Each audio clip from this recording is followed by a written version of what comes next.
Welcome to the I2 podcast. Our passion is to see the influence in everyone lead to impact everywhere. I'm so excited to jump into our episode today. Are you ready? Let's go.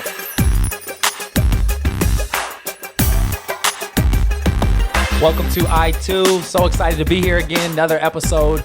And we love talking about this idea of influence. And we believe that everyone has influence, and we're called to use our influence to impact the world. We are on location at SupportWorks.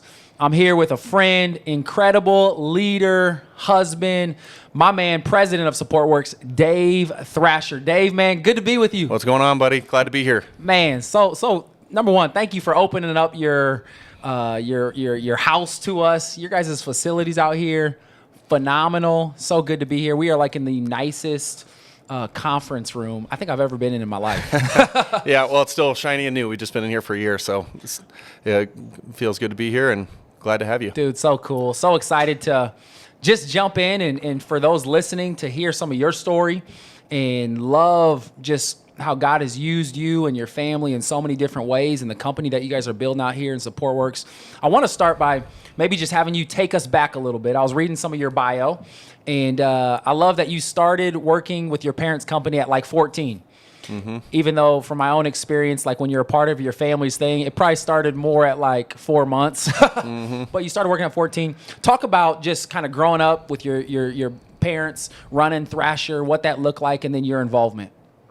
Yeah, so if I step back to childhood, a big part of it, certainly when it's a family business, there's a picture that I show every once in a while when I'm talking to people, is my second grade school photo. On picture day, I wore a Thrasher basement picture or a logoed shirt in second grade. So I've been a lifer for sure. But were they paying you for those sales at the time? Yeah, no doubt. I'm sure I was getting all sorts of advertising with my second grade teacher. You get to live in a house. Yeah, but it was about 13 or 14 years old, and really that was probably too young to be doing what I was doing. Right. When you have a family business that's construction oriented, you can, get out and I guess as soon as you're able to pick up a shovel, you can go to work. Right. But really the main reason for that happening at that age was I have a brother that's 3 years older than me. Yep. And so he would have been 16 or so, and that was kind of the benchmark for when our parents thought you should go, work on a crew in the summer and during holiday breaks from school and that sort of thing.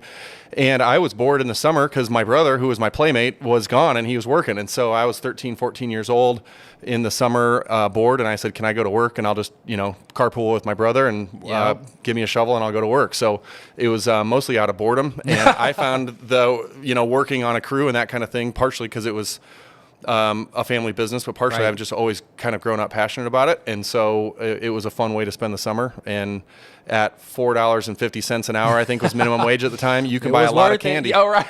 I had more candy. As a 13-year-old kid making $4, $5, $6 an hour, working 40 or 50 hours a week, I felt like I was making bank. So it was a good time. Seriously. Yeah, you're probably balling, man, compared to the rest of the kids.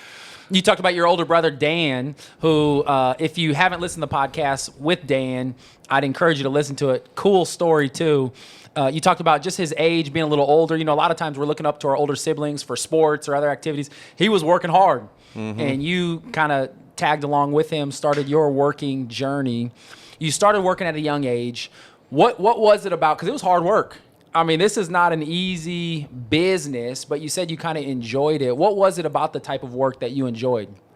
Yeah, and I think we try to instill this in our employees who don't own the company, because I don't think in order to be passionate about what you're doing, you have to own the company. But I think, without it ever even being said by my parents or anybody else, is there was a lot of pride in our work. And I think no matter who you are and what kind of work you do, whether it's with your hands or if it's in an office or whatever else, it feels good to go home at night knowing that you're doing something productive and that the work you're doing is making a difference. And when you happen to be fixing people's homes, you get to see firsthand at the end of that day. It's like when I mow my lawn at the end of the mowing, I go up to my second story bedroom and I look out and I admire the straight lines.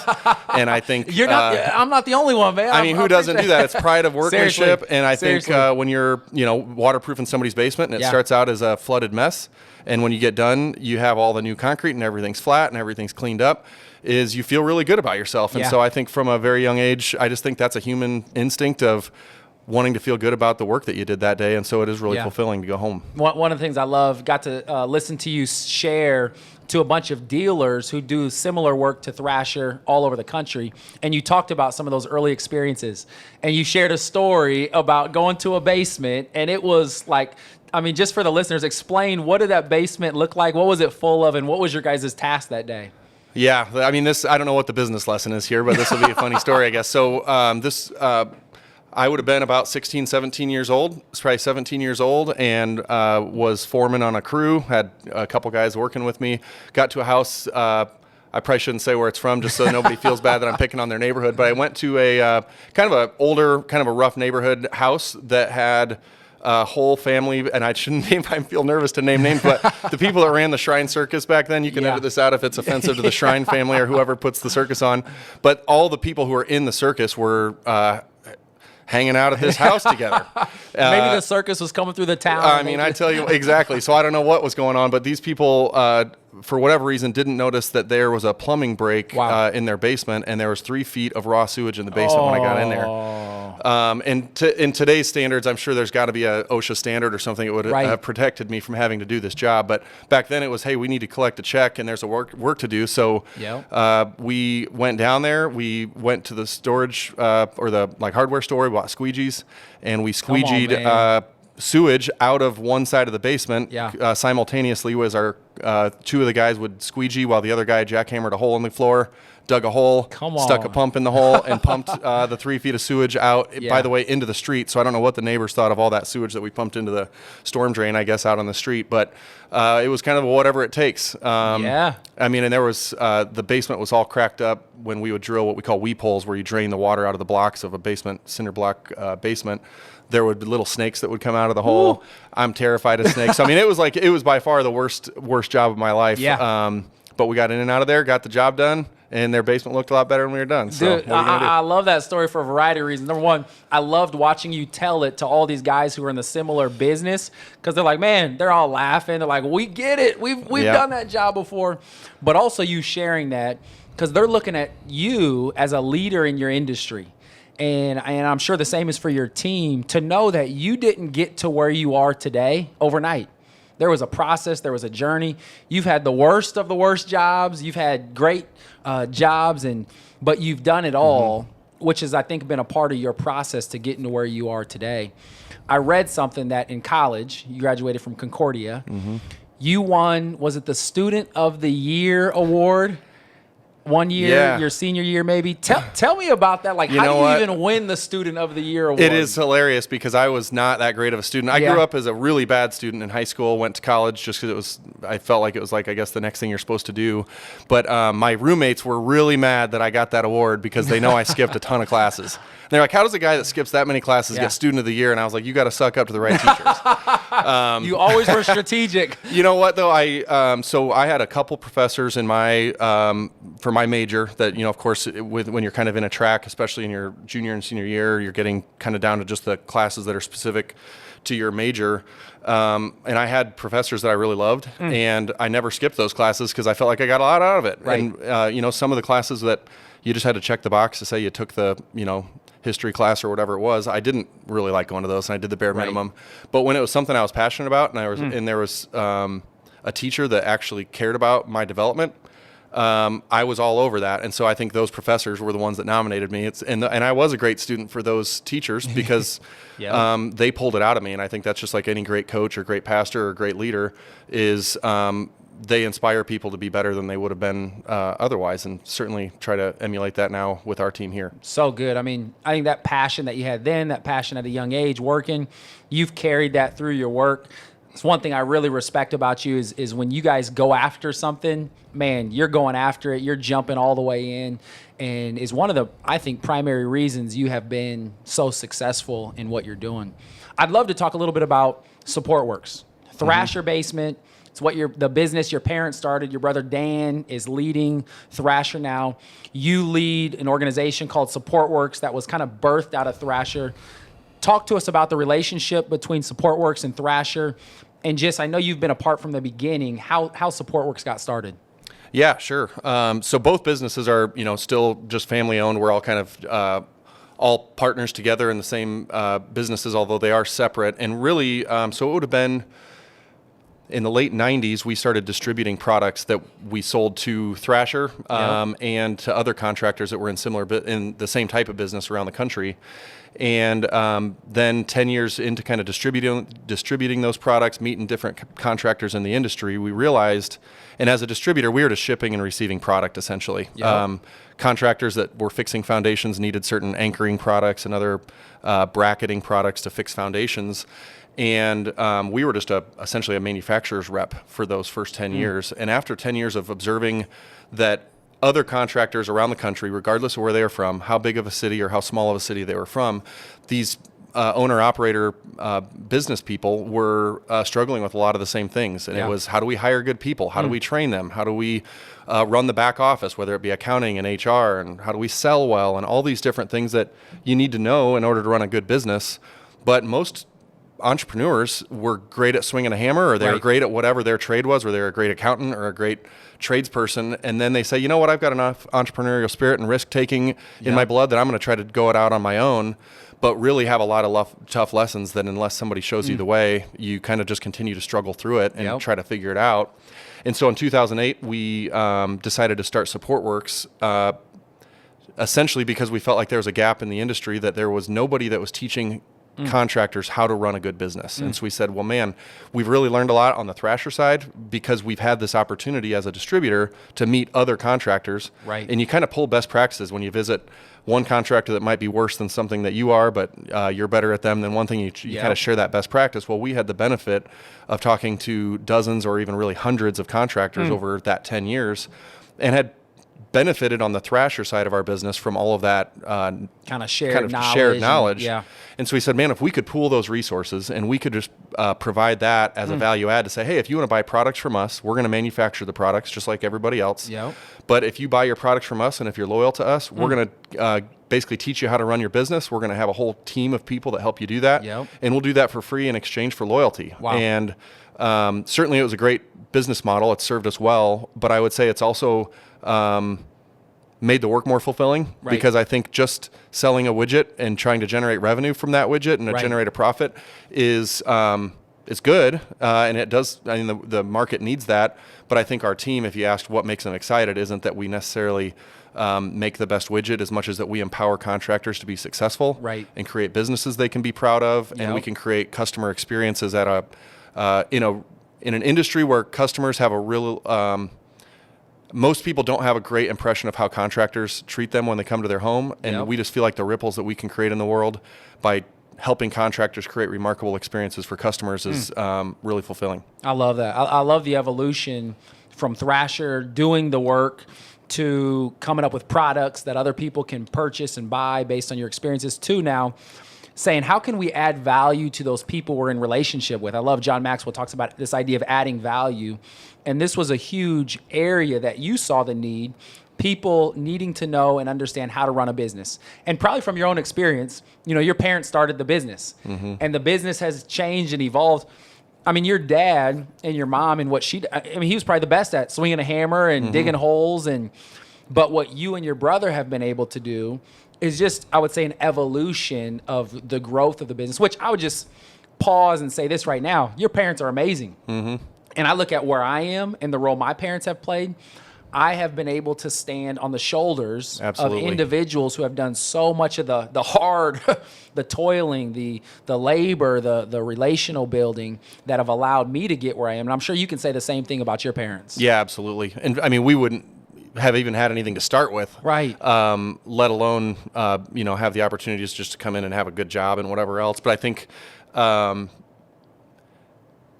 the first generation entrepreneur, whether it be starting a nonprofit or a company, has it the roughest by far. I mean, they have to spend years and years and years being grossly underpaid with the hope that someday, if they make it, which most don't, that they can maybe retire and kind of be overpaid for the amount of hours they put in if they can build it. But my parents spent decades just scraping and clawing. And so because they were really conservative and did a great job and had work ethic that I don't think typical second generation people, like I might have brought some, I hate to even use this word, but sophistication to the business that we didn't maybe have before. Right. But they had to work way harder. Right. And so I think it's interesting as I look at our dealers, because there's lots of multi-generational businesses out there that we work with, is the when you pass that baton from the first generation to the second generation, there's a lot of things that can go wrong. Right. And we were just really blessed to have parents that kept us grounded, made us kind of work our way through the trenches. Yes. And that were really fiscally conservative, and they decided to just live really conservatively so that we could pour all the money and all the profit that the company made, which in the early days was pretty modest. Right. But it was everything they had always went back into the business. So my brother and I were really able to scale it without having to be in debt up to our eyeballs, only because my parents chose not to take money out of the business to go on vacation. And so they, again, if it wasn't for them, it would have been impossible, but not to mention that they had a much crappier, like when my dad was 30, I'm 37. When my dad was 37, he was still swinging a hammer, doing really hard work, working 70 hours a week. And I'm certainly not doing that. So, and I love how they didn't just give it to you guys. You had to work your way into it. But at the same time, there's nobody who wanted you to be in the position you're in today more than them. And for them to sacrifice and encourage and put you there. And I mean, this is a little bit of a side kind of commercial break from what we were talking about, but I just think it's so important. I was just thinking of young leaders and people who are taking over for other individuals, and the way that you guys have honored your parents, they've been a part of the process as you guys have developed. Their ability to push you to the forefront as maybe leaders of the first generation who are saying, you know what, it's our time to kind of step away and let our kids move forward. That combo and that reality, I think there's so many people going through transition, and you guys have just done that at a very high level.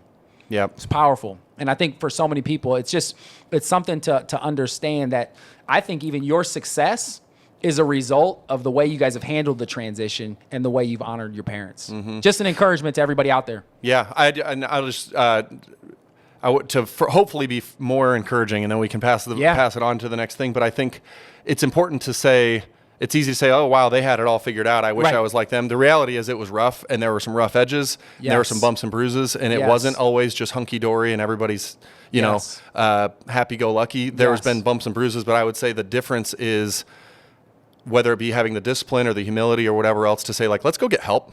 Hey, we're button heads. Let's go talk to a counselor about this. My dad and I have been to counseling together. My brother and I have been to counseling together. I love that. And we just say, hey, we got to communicate better. This isn't working. And so it has really been a really healthy thing in our family. Just beyond blessed by how everything has progressed to this point. Yeah. But it's just not.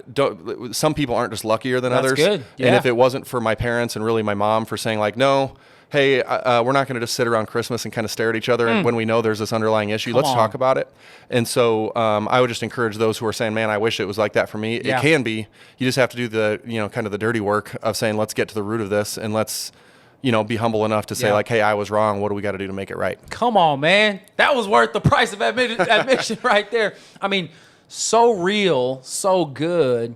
You've got to fight for it. Some of these situations where you're transitioning from one generation to another, that's destroyed families and split them up. But for you guys to still be in this together, I just saw your mom walking over here. I mean, she's still engaged, and just the way you guys have continued to do it together, your sister who's a part, just a powerful picture that you can continue to grow a company. You can be different in terms of your generations and your perspectives. But man, if there's a similar purpose and desire for the company, you can grow forward together. So good. Absolutely. Come on, man. Well, back to kind of some of the stuff we were talking about before, support works. Just for the listeners, I would love for you to give them an idea of just the scale we're talking about. You guys have dealers all over the country, and I know you're constantly developing, growing, but I mean, how many dealers are we talking about? What's the scale of the type of work that you're doing? Just give us some rough estimate numbers. Yeah. Even though I'm sure you have some very specific numbers. Well, I'm trying to decide what's appropriate to throw in here. So we support probably about 150 contractors. Getting ready to launch a division next year that might have a room for, even a couple hundred more. We have our distribution center here where we don't manufacture any products here on site, but we do have a distribution center with a staff that ships and receives all the product and that kind of thing, but we're shipping, I think, 10 or 20 truckloads every day. Yep. All over the country. We just made a shipment to Australia. So wow. All over the world, but really the United States and Canada. We have contractors in pretty much every major market across the country. What about number of employees? You started in 2008. How many employees do you guys have right now? Yeah, so we have about 100, and if you count the whole company, we have about 500, but 100 that work on the support work side, which is essentially, on the Thrasher side, we have to have people that work here that do all of the work. Yes. For us, because of most of our main products that are manufactured by contract manufacturers. Yep. All of our employees are essentially business consultants that teach contractors how to run the business. We have very few, operational or manufacturing employees, which if we did do that and didn't contract that, there would be, there are several hundred people in the state of Nebraska and Iowa that are building our products that don't actually work for us. Yep. I mean, it's the power of multiplication and just kind of what you guys have been able to do to scale. I love, one of the main things I want to talk about from a business perspective is this idea of alignment. And you talk about the number of employees, you talk about the number of partnerships you guys are engaged in with dealers. You went through a process several years ago where purpose kind of became this driver for you, and it created a sense of alignment within your organization. Tell me just a little bit about just the power of that process you went through where you identified your purpose. And then I'd love for you to just share a little bit about what that purpose is from a business perspective.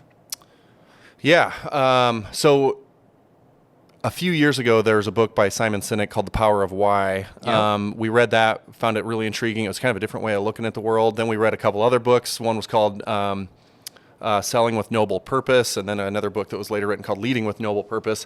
But realizing that the what gets you out of bed in the morning, your real true passion and purpose, whether it be both individually or corporately, is really trumps everything else. And we talk in our business about, there's kind of, if you imagine a triangle, there's two sides to every business, and one would be the hard edge, which are your KPIs, your metrics, your deliverables, the kind of more number side of the business. Yep. And then there's the soft edge, which is all the people stuff. So it's the, the tough conversations that you might have to have with an employee. It's the empathy. It's all the kind of soft edge of running a business. Yep. And the bottom of that triangle, which is the most important part, is that purpose. So the hard edge and the soft edge really should be driven by what it is that your organization's striving for. Yep. And getting aligned and clear on that was really important to us. But I think one of the things, because it is sort of a buzzword, I'd say another thing that's a buzzword that I think is it has alignment with culture or with purpose, but I think isn't necessarily the same thing, is culture. Yeah, and I think both purpose and culture, because there's a lot of books written about it, have almost gotten ruined a little bit, because I think there's a lot of companies that lack purpose or lack culture, or at least lack healthy culture, that love to talk about it. And so I like to really be clear what we mean when we say purpose, what we mean when we talk about culture. But with purpose, it was really it wasn't about a marketing slogan. It wasn't to say like, hey, let's come up with something that we aspire to be. It was to say like, hey, let's really get in a room with the people that have been with us for a long time, that are our key leaders, and let's say, what was it that Greg and Nancy, my parents, started back in 1975 that was really important to them, that over the last 45 years or 44 years has continued to be the thing that gets us excited, gets us out of bed in the morning when you think about who are your best employees and what makes them similar to all the other best employees. And let's try to define that what we've always been has been what our purpose really is, but let's clarify it, let's codify it, let's write it on the wall so that it's really clear that this is who we are and this is who we want to continue to be. And so we went through that process a few years ago. And again, I don't think we were How long did that process take for you guys? I mean, it's probably a dynamic process. Yeah, it was a dynamic process from like, if I went all the way back, it would be like just starting to read books and starting to like let your mind be influenced by saying, man, is this important?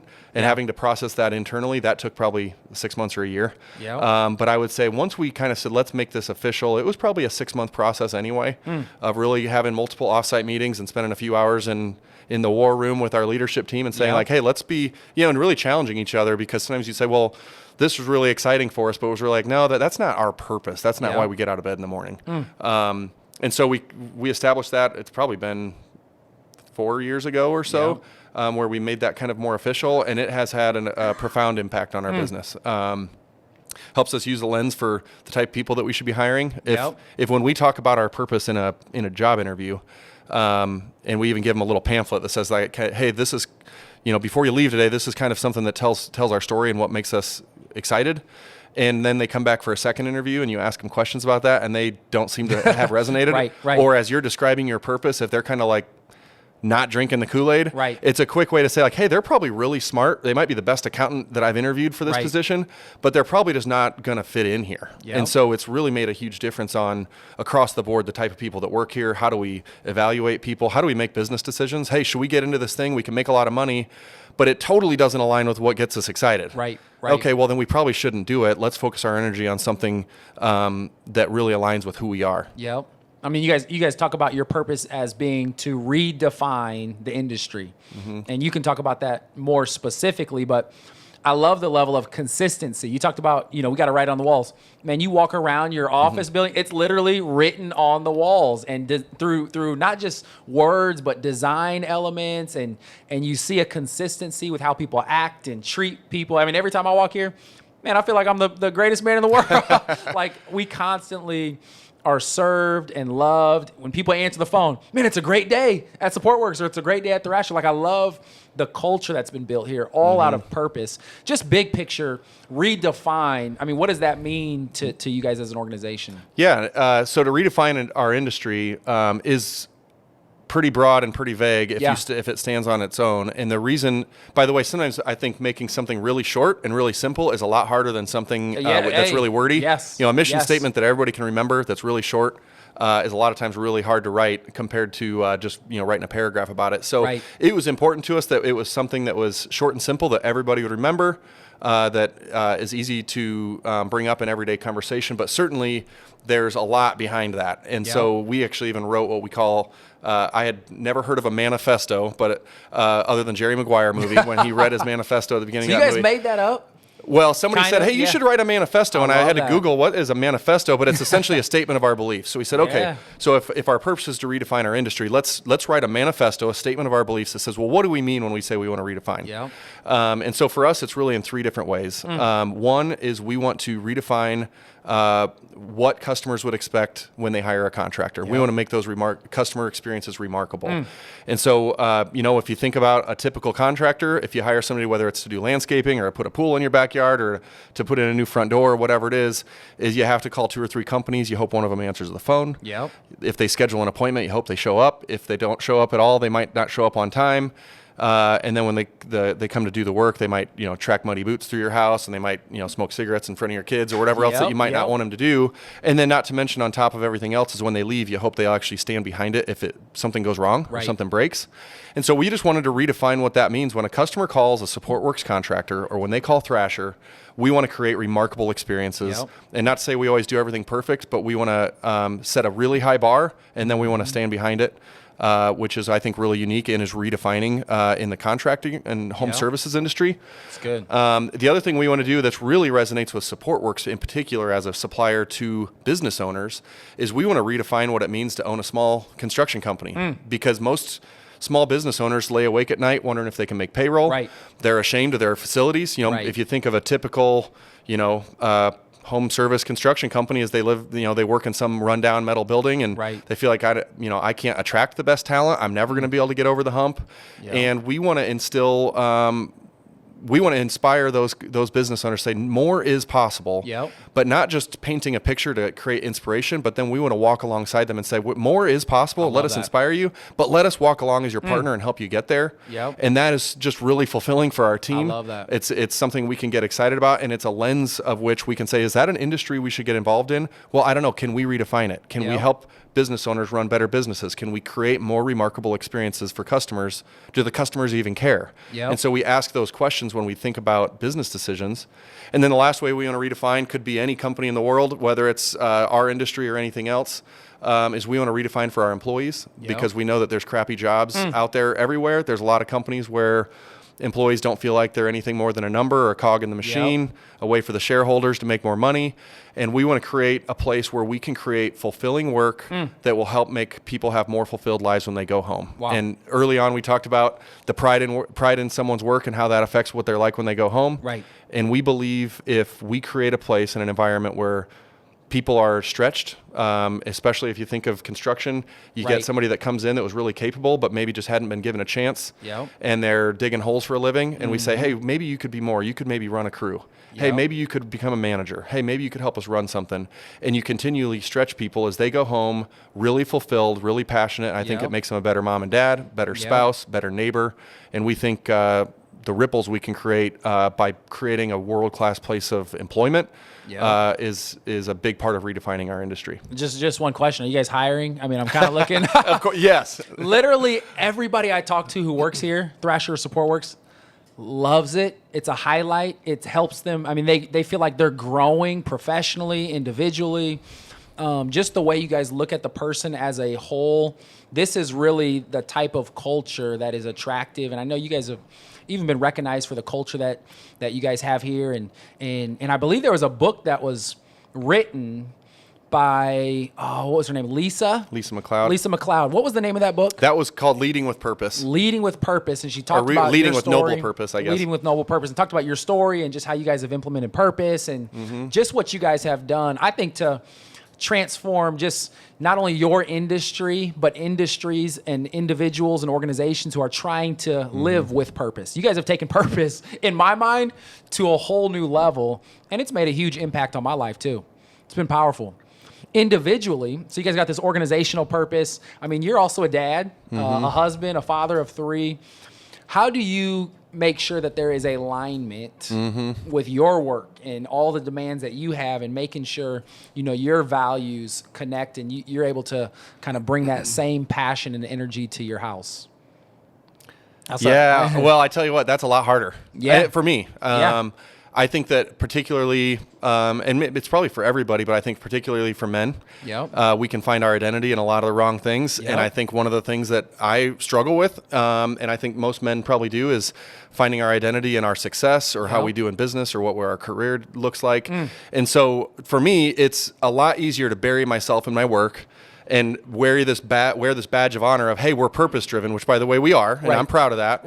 But I'm not I don't want to be so purpose driven that I forget about what really is important. And in my own faith journey, and being a great dad, and being a good husband, all those things. And I think it's generally easier for people to be really proud of the work that they're doing at work and not at home. And so I'll just start by saying I don't have it all figured out. But I think the lessons that I've really learned over the last, I'd say 2 or so years, because our business was just on this trajectory of just like ridiculous growth year over year. And, so it's easy to just have it be really fun. And then you have your different times where it's more difficult and you have different stressors. And through some of the expansions that we've done, there's just been a lot more pressure at work. And so I tended to take that home and let it manifest in not sleeping very well, body aches and whatever else. And not to mention just being grumpy and all those other kinds of things. And so a good friend of mine, Jason Curry, had encouraged me to read a book called Gospel Treason. And it really talks about trying to identify what are the idols in our life that are what are we putting on a pedestal that's interfering with our relationship with God? And so for me, that was most people would read that book in like a month and probably have it all figured out. It took me over a year to really process all of that. And having this need for control, when I'm out of control, that's when I think I tend to have all the bad things that I'm not proud of in my life tend to happen when I'm putting, my own success, my own career, my own control over situations. I mean, even if I am going on a vacation, if I'm not in charge of like what we're doing every day, I'm really uncomfortable. Like I don't like having anybody else be in control. And so I've had to really, process a lot of that and figure out why am I, or even when you think about success and financial success and different things, I think no matter how much money you make, I think, and I feel like there's studies out there that talk about the number one reason for divorce and different things are financial related. And I think when I'm freaking out at 2 a.m. and wondering what's going to happen if this thing happens in business, and as I kind of go through this journey with my brother and other friends, and with you and different people in my life that I confide in, is having to ask myself, like, what happens if God takes it all away? And going, I mean, I'll be fine. Right. I still have a family that loves me. I can go get a job somewhere else. I could, I'll come work for Abide. Yeah. It'll be great. Come on, man. So I think being able to figure out, like, why am I here, and why am I letting if this works out financially well for me, why am I letting that keep me awake at night? And if you are, it probably means there's an idol somewhere. Yep. You maybe don't know how to define it yet, but you need to start searching your heart and figuring out where am I placing my identity. Mm-hmm. And so that journey has certainly tied in, I guess, if I was to say like a personal purpose statement, that would probably be more difficult. But I would just say, I can assure you my personal purpose isn't to make a lot of money. Right. And my personal purpose isn't to be the man at work. Yep. I want to do a good job, and I hope that, all that works itself out. But I guess as I think through like when I want to think about what my purpose is, it's to be grounded, to not have my identity be in things of this world, and to be in things that are going to have internal impact. And at the end of the day, if that's not clicking on all cylinders, then I got a problem. So good. I think one of the things that I absolutely love about you, just your family, I mean, you are the first to say, I don't have it all figured out. And you're the first to say, man, I need to learn and grow in these different areas. And I think it's one of the reasons that you're also so successful. I love the saying I heard once, the greater the scale, the greater the price tag. And so there is a price tag when it comes to building something, an organization, a family. You don't want to lose out on what's most important, but there's a price tag that sometimes you have to pay the price for some of those things. The other thing I think about is like when it comes to just leadership as a whole. And I remember you said this to me one time, and I've never forgotten it. We were having a conversation, and I forget what question I asked or what I shared, but you said, my greatest fear is feeling like I haven't done enough.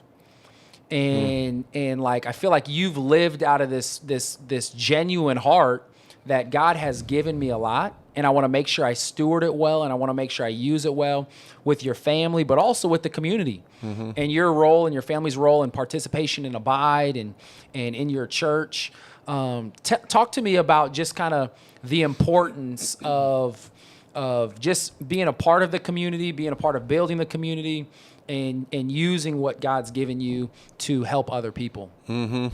Yeah, I think, like everything, the things that we're good at can sometimes be our worst enemy. So I'd say, just to tie back to, having this like constant fear of not doing enough can also be what drives me into idols that I'm not proud of. Doing too much. So it's like, hey, somebody's going to pass me up. I better work more. I better read this net. Like I early in my career in particular, and it kind of goes through different seasons, I think, throughout life, but I used to have this fear that I wasn't going to be, I was, a young leader, a young manager of people, not really know what I'm doing. And so I was inhaling business books, just reading them as fast as I could with this fear of, hey, if I'm not the smartest one in the room, when it comes to some of these topics, then I'm not going to be relevant here. People aren't going to respect me because I'm young. I have to overcompensate with all this knowledge and whatever else. And so that has certainly helped me in my career, but I would also say it's also gotten in the way a little bit. And I think to flip that over to more the personal side, I think, again, it's good and bad. I think the bad part, it would be to feel like I have to do something to earn God's love. Because you do have this sense of, particularly if you start having success in financial success, you start I used to just, I won't even be able to quote the scripture right, but I used to be like, oh man, I ain't going to get through the eye of a needle because I make too much money. And I just totally you can take some of those things. You read a scripture and you just let Satan just dig in and start to create doubt in different ways. And so it was just always this constant fear of saying like, I've got to make sure I do enough to make sure that God still loves me or feels like I'm doing a good job, which is totally not his heart for me. And I've had to figure that out. But I would say because of that kind of personality of saying like I've always got to have this pressure to do more and make sure that I'm like following all the right rules, that can be a challenge. But I guess when I think about the things that last and the things that are fulfilling that last in my heart, it would be things that have nothing to do with my career. They have things to do, has everything to do with things like being a part of Abide and feeling like you're actually transforming a community, that you're being a part of something, that you're joining arms with other people, and love conquers everything else. And so it's good. when all else fails, whether it's because you're trying to earn something or not. If you just try to love on other people, and whether you love on other people with your time, your talent, your treasure, whatever it is, I feel like it's a quick way to ground yourself again. Again, even if it starts with some of the wrong motivations, I think that God always has a way of saying, of bringing you back home when it's anchored in love. Come on, man. Well, I'll tell you what, one of our favorite prayers is, Lord, change me, and then use me to change the world. And your story is such a story of God's grace, his hand on your life, your tenacity to go after the things that he's placed in front of you, but also your willingness to say, God, wherever you want to change me, man, I don't want to run out ahead of your grace and your calling on my life. And for me to just be in relationship with you, I've learned so much from you. You've been an encouragement and inspiration. To have somebody like you who God has used in so many different ways, and with what you guys have done in your business, to speak life into me and to encourage me. You talk about love. Man, I was thinking, having this conversation, like, this is love. You showing love, and I believe everybody listening to it is going to be able to even just receive and experience the type of love that you're expressing. Our heart really is to see everybody use their influence to impact the world that God has placed them in.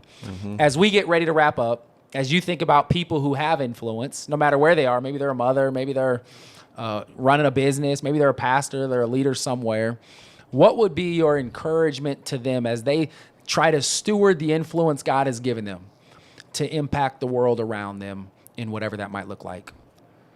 It's a big question, and I feel like you've answered it. You've answered it in different ways, but maybe what's an encouragement to somebody who's listening that would say, "Man, I want to make a difference." Based on your own journey, what would be your encouragement to them? Yeah, well, as you were talking about, first of all, I appreciate you saying what you said.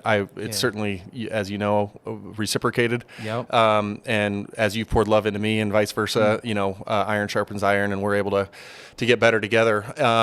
I like that, better together. Yeah, man, I know, right? Hashtag better together. That was in the Chad's script. Got his T-shirt. He's like, "Come on, man, right here." I think that certainly I think most people listening to this are people who probably desire to make a difference. Yes. And I think while we all have a heart for that, it's really easy for life to get in the way. And I think while you certainly don't need to go volunteer at Abide in order to make a difference. Yes. The reality is most of us struggle to figure out how to practically live out our faith just by getting home from work, and like not many of us are just walking across to the neighbors and pouring on love and doing whatever else. I think most of us that just live in the kind of secular world that are going through our day to day. And so I think the encouragement would be, and the way Abide has just made a huge impact on me, is creating an outlet for getting out of the seats and into the streets. Because I can tend to be that Sunday morning Christian that says, I want to do this, or when I get home, I'm going to do that. And I have all these aspirations, but then life gets in the way. And by having people like you and others, there's plenty of great ministries and ways we can live out our faith. By forcing those relationships and saying, hey, let's stay connected to each other, is as much as I may be able to encourage you, certainly you loving me and texting me and saying, hey, what's going on? How are you feeling about this? Hey, do you want to come do that? It creates an outlet for me to do what I want to do, and I know God wants for my life. And it's to create those opportunities to love on people when I can, quite frankly, find an excuse not to do that pretty easily in my normal Wednesday afternoon or whatever. So yeah, that's so good. I mean, life is busy, and we got a million things that we're trying to do, but I love it. Get connected, surround yourself with people who want to make a difference, and allow that to just inspire you to want to get in the game. I love the idea. Find a cause. Man, Abide. There are so many causes in our city, wherever you are listening. Find a cause, get plugged in, because it will literally cause you to take action and get in the game. I love what we say. You don't have to do everything, but we do believe that God has called you to do something, and we want you to go use your influence to impact the world in whatever that looks like. Dave, thank you so much, man. Appreciate you. Excited to see what happens. Yep, thanks for having me. Thank you for joining us on our episode today. We hope you're inspired to use your influence to impact your world.